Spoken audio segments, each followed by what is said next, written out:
Today we are talking about Xing Tian, and if you've read the newest patch notes, I don't need to tell you why we're talking about Xing Tian.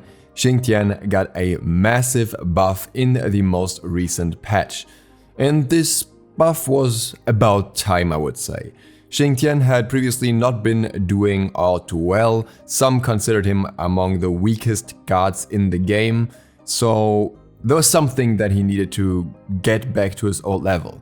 Even with the Guardian solo meta being in high fashion, so to speak, Xing Tian didn't show up there, and that is rather strange for a Guardian that has been historically strong in solo lane, has in fact been the strongest solo lane Guardian and one of the two strongest solo laners once upon a time. So when he doesn't show up and all the other Guardians do, you might want to look into him. And that's what Hi-Rez did, and their description of the changes was as follows. In this patch, we wanted to look at Xing Tian, a powerful guard that has issues with a few abilities that make him feel underwhelming. Furious Roar brings powerful anti-basic utility, but with a scaling duration it was difficult to ever feel the strength in the laning phase.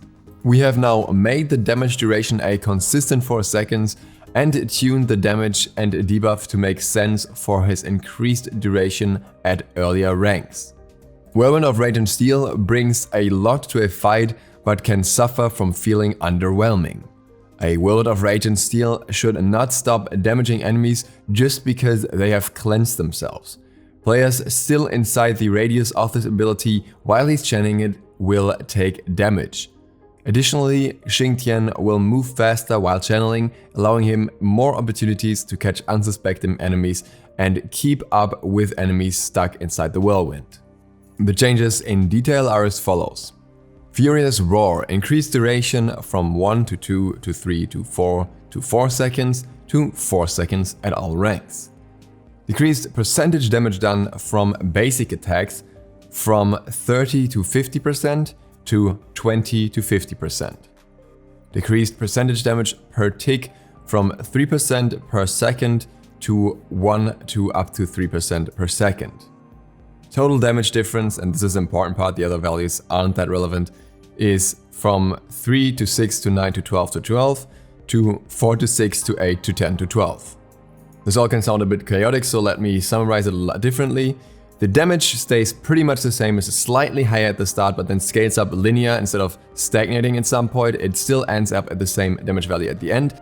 But instead of less ticks at the start with higher damage in comparison, it now has the same amount of ticks throughout, always 4 seconds duration, and the ticks have lower damage at the start. This means multiple things. First of all, it means that enemies will be revealed if they have stealth or anything else. They will be visible longer if they're walking away due to the tick staying on them. And this is something that you will notice sometime when the enemy is just walking off and you see those damage numbers consistently being there despite being kind of early into the game. Additionally, you also will have that basic attack damage reduction, which now lasts for 4 seconds all the time. It is a 20% reduction instead of 30% at the start, but scales up to the same 50, and it does a lot more this way. Previously, you would probably reduce 1 basic attack, and now you'll roughly reduce 4 basic attacks, which makes a difference when clearing a wave. Whirlwind of Rage and Steel gets the following changes. Now deals damage to enemies in the radius even if they have cleansed the grab, and increased movement speed while channeling this ability by 25%. And what's relevant to point out here is that by channeling the ability, the wind-up animation is also being referred to. Meaning, the moment you start this ability, you just press the button for the ultimate, your movement speed will immediately increase. It will not scale up or anything, it's just at that 25% increase right away. Meaning you have 500 something movement speed when you have boots immediately. That is more than any guard that doesn't have movement speed increases or heavy movement speed focused builds themselves has. And that changes a lot. Actually, both of these changes changed more than I was initially aware of.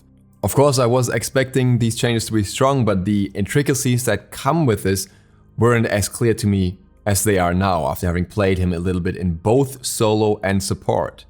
Now, I will say that I think he once upon a time was much more suited for solo than he was for support. He was always a bit rough to play as a support. You had to play a high aggression lane, but then your ultimate kinda was a bit unrewarding compared to many similar ones. Now I would say that is no longer the case. I think right now Xing Tian fits into solo very well, but I think he's also a pretty solid support at this point. And there are reasons for that. First of all, previously it was very hard to play Xing Tian without Blink. Now, Blink will still remain a preferred relic for me personally on Xing Tian. Yes, you have your leap to get in, but I really like to have the leap open for survivability and for follow-ups, and I also like to be right next to an enemy when I use my ult to have a higher chance of guaranteeing the ult. At the same time, Blink on both solos and supports in the current meta is something that is sometimes a little bit harder to fit in. You can do it, and on some guards you have to do it, but it's something that is not always ideal. Often your first relic will be something else at least, something like teleport in solo lane or like horrific or sprint in support. With this change, with the increased movement speed, you can at least technically get away a lot better without Blink. If you have sprint or horrific to lock the enemy down, that can be more than sufficient to set up your ultimate as well, as it has its own movement speed increase too. Or if you leap to them with a 3 and they have a little bit more time to get away than they would have if you were to use Blink, it doesn't really matter because you will still catch up to them with your ultimate anyways, as long as they don't have any escapes that they pop immediately. This most definitely opens up more playstyles, but the same is actually true for Furious Roar as well. Previously, you would pretty much always want to max Furious Roar first. It is the main lane clearing tool, it gives you the vision of the enemy with the longer tick, it gives you more damage all around and everything, and it also makes it so that your one actually effectively counters basic attacking guards to some degree. Now, after this buff, that is not always necessary. You have to keep in mind that leveling the two also increases the root or CC duration. And not just by a little, it scales up from 1 second on the first rank to 2 seconds on the last rank. And damage-wise, the 1 and 2 are somewhat similar too. Of course, the 1 helps you clear a lot better because it makes it much easier to hit the whole wave and maybe an enemy with it, but with the 2 you can still hit a decent amount of enemies depending on how they are positioned, at least with the second part, and still a decent amount of damage and a higher threat in terms of setup. So while I would not necessarily not level the 1 first, I would still put like 2 to 3 points into that. At the point where your ADC starts to clear pretty much on their own relatively easily and you run the risk of actually taking their stacks by clearing, you can just switch over to maxing the 2 first in support without much of a downside. You lose a little bit of percentage damage and a little bit of the damage reduction, but nothing that would be all too significant at that point. Again, you would still have the longer reveal mechanic for enemies through the ticks on them, so that part doesn't go away anymore, and the investment into the 2 can be very nice for additional CC in earlier stages of the game. So 3 points into the 1 and then maxing out the 2 is an option in the right matchup. Not saying that you should always do this, obviously against a high pressure matchup this may not a good idea. If your ADC doesn't clear very well, this is not a good idea, and in most situations I feel there's still a lot of reason to max the 1. But these niche situations exist now, whereas beforehand it was kind of more forced to actually max out the 1. Now regarding the ult, it's important to be aware that a 25% increase is not insane against every target. You can still get juked, and if an enemy has sufficient movement speed, it can be very annoying to catch up to them still. I actually experienced the other side of this. I was playing Hell support against Xing Tian, and with Hell you can get so much movement speed that he still will have issues catching up to you even if you don't use the cleanse. Also, the additional damage part of the Whirlwind of Rage and Steel honestly feels not so dramatic to me. I think the damage of Whirlwind of Rage and Steel is usually not what you primarily use it for, and you will often find yourself trying to just throw another enemy instead of going for the one that beats and try to do more damage to them unless they're almost dead. Now that said, I am well aware that Whirlwind of Rage and Steel at maximum capacity does have a lot of damage, so if you're going for some wonky damage magical power Xing Tian build, then I'm sure this part will get more value, but I think in most situations it doesn't really change that much, and often enemies that somehow get out will also have some sort of escape or something to at least create a little bit of distance despite him having more movement speed.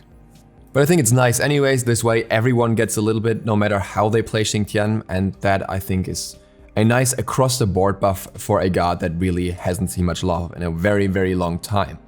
I do believe that Xing Tian is significantly stronger after these buffs, probably the strongest buff in this patch, and he will be played a lot more again, and there will be a lot more value in him as a character on your team too.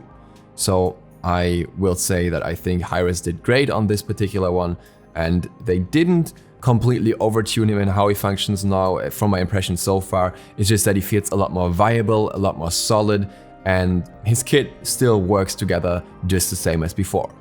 And with that, thank you guys very much for watching. I hope this was interesting and insightful. If you're new to the channel, feel free to smash the subscribe button. And other than that, see you for the next one tomorrow.